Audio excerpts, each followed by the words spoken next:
Hello, happy Friday, June 10th. We've made it through another basically full week for this podcast. And of course, now the month of June. We're almost halfway through June, which is absolutely ridiculous. I mean, it's been just about a month now since the Penguins got eliminated. Last night, on Thursday night, it was 37 days since game one of the Stanley Cup playoffs for the Penguins against the Rangers. This has absolutely flown the heck by. It is crazy to me how fast this year is flying, how fast the offseason, honestly, is flying. We have another jam-packed show for today. The Penguins made a front office move today from Mike DeFabo. We're going to get into that and what that means moving forward for the Fenway Sports Group. We're also going to get into potentially another player that maybe is on the Penguins' radar, but, should that player be on the Penguins' radar, hint, hint, he is from the Chicago Blackhawks. So if you want to guess that player at some point in the podcast, before I get to it, you can.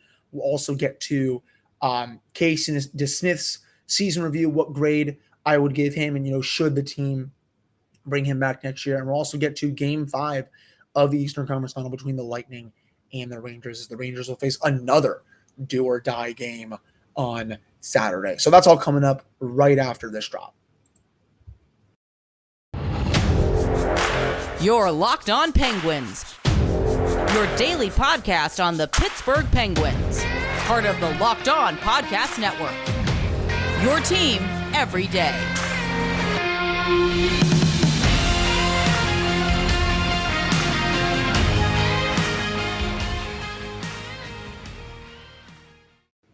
Hello and welcome back to another episode of the Locked On Penguins podcast. I am your host, Hunter Hodes. You want to follow me on Twitter at Hunter Hodes. Follow the show's Twitter at @Penguins. And of course, thank you all so much for making this your first listen of the day. Another 5-week show, another five-day week with the show, basically done now.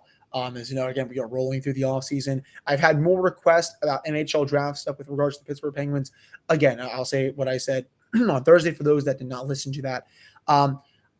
Prospects is definitely the big thing for me where I do not know a lot about them. That's the one area where I am lacking in my expertise opinions, I guess, but I'm going to try to bring on some people onto this show that definitely know a lot more than me, and potentially at some point as we get closer to the draft, make a big board of who the Penguins could take at 21. I've had a couple people DMing me some players that they're looking at. I'm going to do as big of a dive as I can into those players as the draft gets closer. And again, I am going to try to bring on some people that know a lot more about the players in this draft class than I do, so they can give me a scouting report, give you all a scouting report, and who is a realistic option for the Penguins at number 21, because the Penguins, they have a first-round pick this year. I know it's very weird to say that, but they have a chance, I think, to get a pretty good player that could contribute a few years down the line. Obviously it's not like the NFL for most of these picks. A lot of these players still have to go through junior leagues, AHL, all that stuff. But again, the opportunity will be there for the Penguins to make that pick. And again, as I get closer to the draft, I am going to, focus more on some of the prospects and try to, give you as well of a scouting report as I can, while also bringing on some other people who know a little bit more than me, or a lot more than me, I should say. Now with that out of the way, let's get into some of the big news. Well, at least this was recent news today. So this is according to Mike DeFabo. Kevin Acklin, who has been in the organization, he is going to be named the Penguins President of Business Operations. So this was basically what David Morehouse was doing before he stepped down. He was the Penguins President and CEO as a whole. He is going to, Acklin is going to, at least take most of that. He's going to be the President of Business Operations, and Brian Burke will remain President of Hockey Operations. So it's basically going to be Acklin and Burke running the show for the Fenway Sports Group. In Acklin's prior role with the club, so he was basically responsible for the business operations of the Penguins and their arena properties as a whole. So, this is just a small little promotion for him. So he knows what he's doing here. According to Fabo, he also provided strategic advice to the senior executive team and ran the Penguins redevelopment efforts on the former Civic Arena site, which has gone through a whole lot of stuff. They have groveled about what they are supposed to do with that land for almost a decade now. I think they finally figured out what they're doing. I think they're going to be building apartments there, if I'm not mistaken. They've been again, they've been going at war for that for, God, like I said, close to a decade at this point. Prior to joining the Penguins, Acklin, he was the chief of staff and chief development officer for Pittsburgh Mayor Bill Peduto, who was here until 2017. So that was the big news, at least from the organization standpoint today. They did not go outside the organization to fill that role. For Fenway Sports Group, that is, they stayed in-house. So wanted to update you all with that search because, I promised I would when, they named Morehouse replacement. It looks like it's going to be Kevin Acklin. So moving on from that, getting into our next topic, Casey DeSmith continuing on our season reviews for the Penguins. So DeSmith started in 26 games for the Penguins this year. Was basically break even in goals saved above expected, minus 0.6. Rounds up to 1 if you really think about it, but still, not the greatest year overall. I mean, 914 save percentage, that's fine. That's only 0.5% lower than Tristan Jarry. So he actually, DeSmith, you can honestly argue that he played better down the stretch than Tristan, but I also do think that Jarry was a lot more fatigued down the stretch from playing so many freaking games in the first half of the regular season. I mean, he was saving their butts in a lot of those games and making some 10-bell saves when the team was just not healthy. But, again, that really, I think, screwed him in the second half of the regular season because, he was starting to give up goals that he was really not giving up in the first half. And, I will say this, credit due to Smith for actually figuring out, what was the word I'm looking for? Just figuring himself out during that stretch run. Because, there was a time, he was, I believe, 880, 885 through the first half of the regular season. And DeSmith, I think, spoke to the media and said, yeah, I mean, this is probably the lowest point of my NHL career. But, he was able to turn it around, had a stretch, I think, 5, 6, 7 starts in a row where he was at 930, looking like the goaltender that we saw in spurts the season before he went down when the playoffs started last year. It's crazy, 2 consecutive years where he just randomly gets hurt. And again, he was playing well down the stretch. His save percentage on unblocked shots, 950 this year. Expected save percentage on unblocked shots, 951. 2.79 goals against average, 2.77 expected goals against average. He is a unrestricted free agent, so he is going to be able to sign with anyone who he wants. So far, there's been no rumors about them in contract discussions. I'm sure you can get him for very cheap. I don't think the guy is going to go out there and, get 3.5 to 4 million or anything like that. I think you could probably get him for 2 million. If he asked for 2.5, I don't, maybe you do it, but I don't think he's worth 2.5 million for, the level of play that we've seen for him at times when he's not been good. It's a tough call because, the goaltending market, while there are some names that I have touched on this podcast a couple of weeks ago, it gets dry pretty quick. I already talked about Yaroslav Halak. He's kind of been, washed at this point. Braden Holtby, he would make sense. Darcy Kemper's not going to come here. Jack Campbell, not going to come here. It falls off pretty quickly. This is not the best goaltending market. The goaltending market where they could have made a move last off, the goaltending market where they could have made a move was last offseason, where there was a lot of 1A, 1B kind of goalies. And, sure, you can definitely make the argument that some of those guys got too much money. And, especially for someone like Linus Ullmark, who got 6x6 in Boston. That's ridiculous. But, there was someone like James Reimer who only got 2.5 million, I think, for 2 years with the Sharks. I mean, he would have been a perfect 1B stopgap option behind Jarry. So I'm not really sure what the plan is from Hextall with DeSmith. I honestly think it's a true coin flip. It's 50-50 for me. What they should do, in my opinion, I do think they should try to go out and make a run at one of those veterans like Holtby, because, if it, say Jarry goes down in the playoffs again next year, if the Penguins make it, and I'm sure they probably will, are you pretty comfortable in Casey DeSmith, or would you have more confidence in Braden Holtby? I would assume a good chunk of you would say Braden Holtby. I would understand if some of you didn't, but I would think the majority of you all would probably say someone like Holtby, who is a veteran, and a couple of the other veterans that are on the market as well. So, I think that's what they should do. They should look to move on. But again, I will 100% not be surprised in the slightest if he does come back. In other words, I have no idea what's going to happen. I can only speculate on what is going to happen. I don't have really any inside information on this. None of the other Penguins reporters are reporting anything on it either. At the end of the day, there's still like 30 plus days until free agency. We're not going to really know the clarity on the situation for at least a few more weeks. So at the end of the day, we'll see. They gotta find someone to back up Jari. If it's running it back, it's running it back. If it's going out in free agency and doing that, obviously that'll be a different story and something that we'll talk about at that time. Overall, liked what I saw from him down the stretch. I personally think they win that series if he is healthy against the Rangers. He played really well in game one. It was a shame that that his hip basically gave out.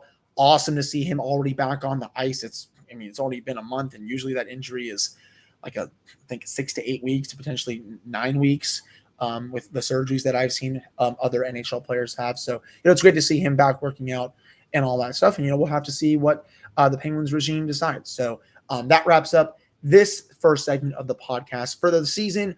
I'm going to give him a C. C minus.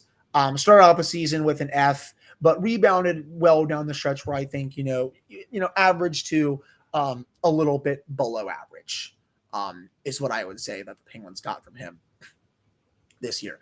So coming up in the second segment, we're going to get to that player who the Penguins could have interest in because it looks like he's on the trade block, but, should they have interest in, what could a trade package look like for him? And then to wrap it up, we're going to get into the Eastern Conference Final. So before we get to all that, though, BetOnline is your number one source for all of your betting stats and sports info. You can find all the latest sports developments, news, and odds, including this year's basketball championship matchup between the Celtics and the Warriors, the Eastern Conference Final between the Rangers and the Lightning, MLB, and, of course, the latest fighting news from MMA and UFC to boxing. BetOnline is your continued source for all of your sports wagering information, including live betting, esports, and more. You can head to the website today or use your phone to learn more about the trends in action. That is BetOnline, where the game starts. All right, I'm back here on this episode of the Locked On Penguins podcast. I am your host, Hunter Hodes. Remember to follow me on Twitter at Hunter Hodes. You can also follow the show's Twitter at LO_Penguins. Excuse me. So let's get into another potential trade scenario that, maybe has a chance of happening, maybe it doesn't. Again, we are in silly season here. I'm going to keep saying that word almost every podcast until July 13th or potentially even further out from that. If you are a long-time listener, or if you are a first-time listener, just continue to get used to it. Or, if you're a first time, just again, really get used to it. So I did see, the last couple of days, Elliot Friedman's talked about the Chicago Blackhawks in the 32 Thoughts podcast on the Jeff Merrick show. And he's reported that the Blackhawks are open to basically trading everyone except Jonathan Taves, Seth Jones, and Patrick Kane. So they don't want to trade what they think is their core. They said everyone else is basically open for business. That includes Alex DeBrincat. And as much as I would love the Penguins to get him, he's basically their version of Jake Gensel. I don't see how they do that. His cap hits a lot. They are going to want the house for him, and rightfully so. He is a very good player. I don't think the Penguins get him. But there is a player that is pretty young at this point and still could have a lot of really good years ahead, and that is Kirby Dach. So far, he's played 3 seasons in the NHL. He's only 21 right now. He's going to be 22 next season. First year in the league in 2019-20, 8 goals, 23 points, 64 games. The next year got banged up. And then 21-22 this past season, played 70 games, 9 goals, 26 points in 70 games. Those are all career highs for him. But then you go to the underlying numbers.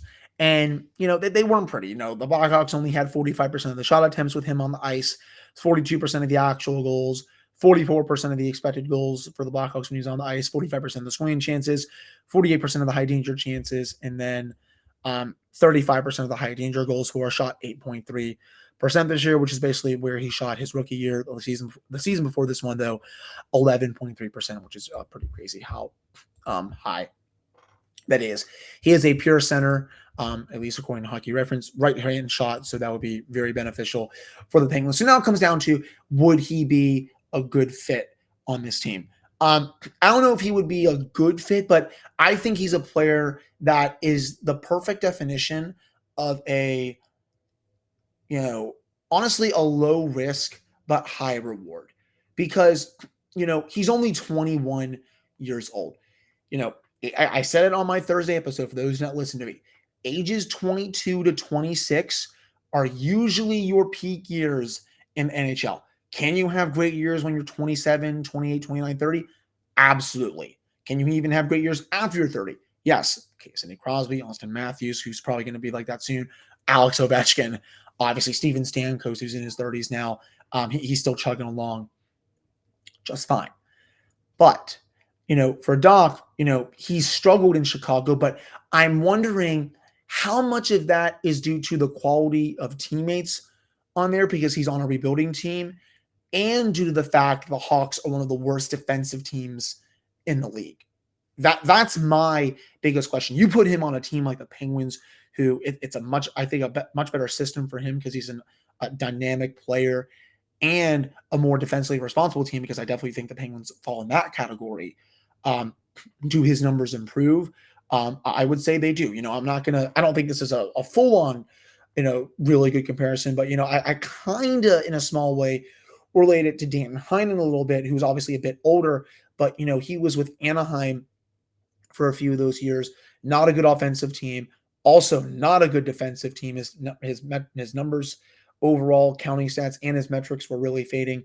Comes to the Penguins, a brand new system that suits his abilities, and has his best season as an NHLer, and he's set up to either get a decent contract by the Penguins or by another team, because if the Penguins aren't able to sign him as an RFA, I am sure he's going to go out there and get a decent amount of money. So I wouldn't be surprised to see Chicago do sell on him, just because he hasn't been the player that they thought he would be for his first 3 seasons.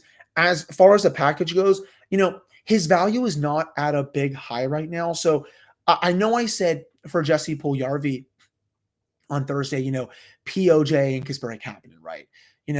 I honestly think you could probably get Kirby Dach for a bit less than that, maybe even that same package. Puljujarvi, he's had better seasons than him, so he should be able to get a higher package, even though he's a bit older than Dach.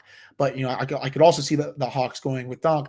Okay, pretty young player. If we're going to deal him, we want to get a decent return back to set ourselves up for the future and all that. I could see the Penguins giving away a prospect and a pick for him. Maybe it doesn't even require a roster player. So, that's what I would think what would be cost. If you do POJ and, maybe a second in next year's draft, or a third round pick and maybe this year's draft, I don't think they're going to ask for a first for Dach. I don't think he deserves a first in return, just looking at his numbers the last few seasons and, his counting stats too. But, if you can get him for, a future or two, I say you do it. It makes the team faster going into next year. It makes them a hell of a lot younger. And, I think that those are two of the big things that I'm looking at for Ron Hextall this offseason, outside of bringing the big two back and Chris Letang and Evgeny Malkin. I want the team to get younger and faster, because Sidney Crosby, Evgeny Malkin, Chris Letang, they are not getting any younger. At the end of the day, this is we're at the end of their championship window here. They don't have time to mess around. If you want to go out and get all 3 of them, if all 3 come back, one more Stanley Cup, you got to make the moves that puts them in the best position. Maybe this one is, maybe it doesn't. If you don't give up a lot, again, it's a low risk, high reward move. And, maybe him in a different system is beneficial to him. Sometimes players need change of scenery. It happens all the time. And then they go to another team and they flourish. Remember, Taylor Hall with Buffalo was playing really bad, goes to Boston, doesn't play like he does when he was with New Jersey, but still gets back to close to the level that we saw there. It's like, okay, maybe this player did need a change of scenery. He's never going to be like that 90 to 100 point guy that some people thought he was going to be, but, he's still going to be like that guy that can about 50 to 60 points. I'm not saying Kirby Dach's going to be like that. You can maybe put him in your top 6, your third line. I don't think he belongs on the fourth line or anything like that. But, I do think with better teammates around him and a better system that fits his abilities, I really think the Penguins would make sense here. And I think they would have the, the ability to bring him in because I'm trying to find what his contract is. I'm going to go on Cap Friendly here real quick. So his AAV is 3.425, but only this year only a 925K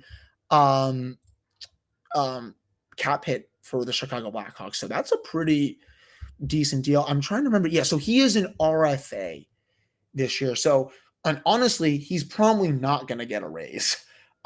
Considering what he just had, I mean, he only 3 points higher than his career high. Honestly, in a way, it's kind of a little like happening. Could those two could you see a 1-for-1 there? I think that actually would make a little bit of sense. Two players that make very similar amounts of money. I think Doc would only make, if I recall this correctly, $200K more than Kapanen. If the Penguins are able to sign Doc to a new deal, I'm sure it would probably be less for $3 million. Or something like that. And I'm sure for Chicago with Kapanen, he would probably sign for less than that too. So, maybe a 1-for-1 does work there. So I think I would be willing to take the chance on that player. I wanted to bring up that for the episode for today's show. Coming up in the final segment, we're going to get to that Eastern Conference final between the Lightning and the Rangers and why, Tampa Bay, they just continue to not go away quietly. So that's all coming up right after this commercial break. All right, we're back here on this episode of the Locked On Penguins podcast. I am your host, Hunter Hodes. Remember to follow me on Twitter at Hunter Hodes. You can also follow the show's Twitter at @LMS4Penguins. If anyone can hear some weird sound in the background, the ice cream truck is apparently making its way through to the neighborhood here. The 9-year-old in me is just celebrating because I absolutely loved getting ice cream from the ice cream truck when I was a kid. But let's get down to a short little segment on the Eastern Conference Final. The Tampa Bay Lightning have won 3 in a row against the Rangers. They're up 3-2 heading back to Tampa. I will say, I did say bolts and 6 from the start. Knock on wood. I am knocking on wood here. I know I've almost become like a mini version of Andrew Filipponi here with how horrible my takes have been lately with the playoffs and just jinxing teams. So I'm trying really hard not to do that. But what we saw last night was Tampa Bay getting better as the game goes on.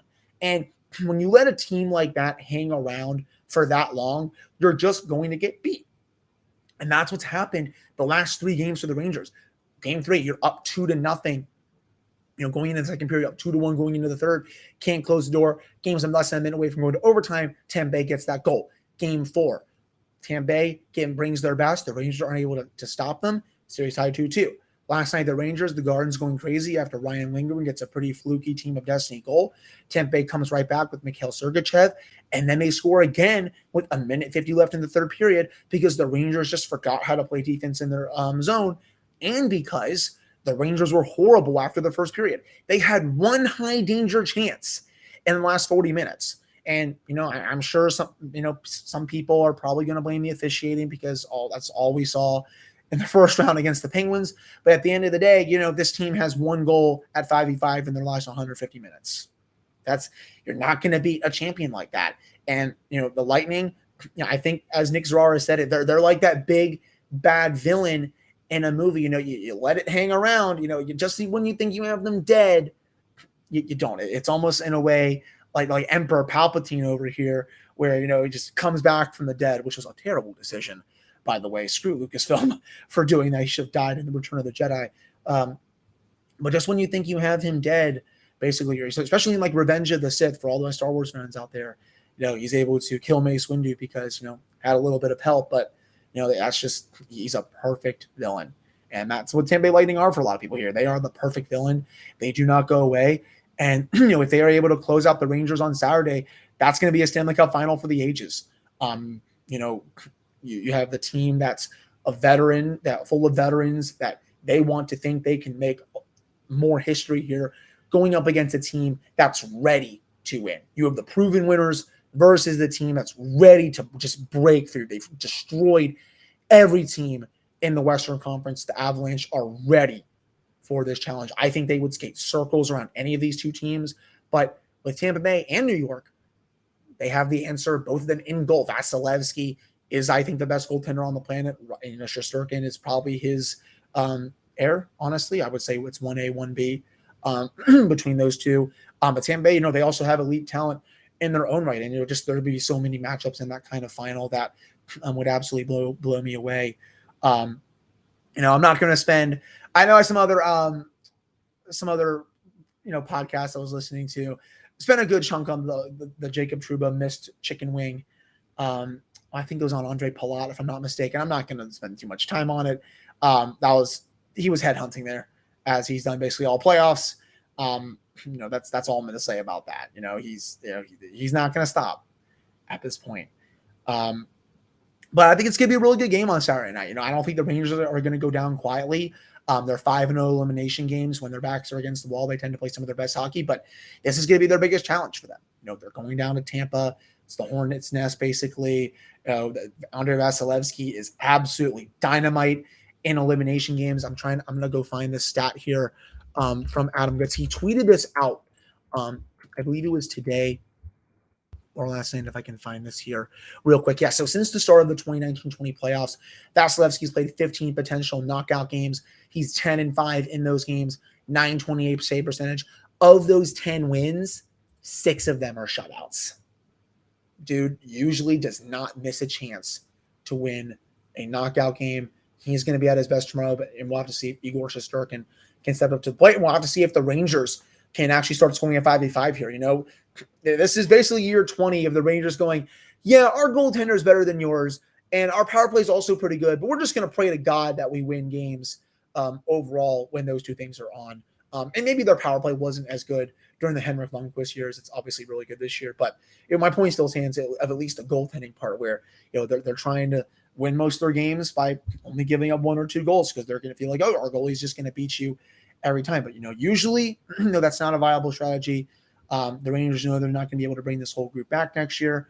I'm going to be curious to see how they look on Saturday night. But right now, all the momentum is on Tampa Bay's side. We'll have to see if they can finish the job on Saturday. And again, just to finish this up, it's crazy how Tampa Bay, they're doing this 3 years in a row, and it puts into perspective just how special the Penguins run was, because it took a really good Washington Capitals team to knock them out in 6 games. The Penguins were 10 wins away from a championship, 2 wins away from going to a conference final where they would have faced the Lightning, which would have been a heck of a series. Would have been the second time in 3 years that these two teams would have went at it. It just goes to show again how special that run was, and just how great this Lightning dynasty is. Their fans are going to be telling their kids about this or grandkids about this someday. So we'll have to see if the Lightning do win tomorrow. The Stanley Cup final will start next Wednesday, and it will go through June 28th, and then 2 more weeks until free agency and all that. So again, thank you all so much for listening to this episode. I really hope you all got something out of it and you enjoyed listening to it. If you did, leave a like on the YouTube page, leave a review on Apple Podcasts and Spotify. I always appreciate everyone that reaches out telling me they love the show and all that. And if you don't like a certain aspect of the show, just let me know. Be nice about it, but just definitely let me know. I'm always looking to improve the quality of this show. I take this very seriously. And I know I've been doing this for almost 3 years. I absolutely love doing it. And if there's something that maybe you don't like or you want me to do better, just reach out. We'll have a conversation about it. So again, thank you all so much for listening, and I'll be back with another episode on Monday. Hope you all have a wonderful mid-June weekend.